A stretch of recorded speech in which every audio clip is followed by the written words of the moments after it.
I'm sure you've heard the hype about protein-packed flatbreads. But this one, it's carnivore, keto, and honestly, a total bread hack. Let's make it in under 30 minutes. Here's what you need. 1 cup drained, full-fat cottage cheese, 1 egg, 3/4 cup shredded low-moisture mozzarella, 1/2 teaspoon garlic powder, 1/2 teaspoon Italian seasoning, 1/4 teaspoon black pepper, and a pinch, just 1/4 teaspoon of salt. That's it. Toss everything into a blender or food processor.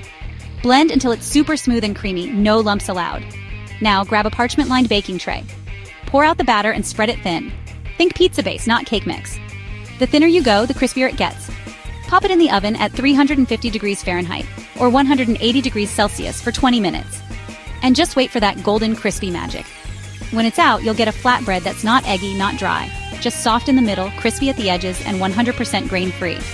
Perfect for sandwiches, pizza, or dunking in soup. People are loving how easy and versatile this is. It's ketovore, gluten-free, and honestly, it tastes amazing. Slice it up and dig in. Follow for more ketovore recipes and save this one for your next high-protein meal.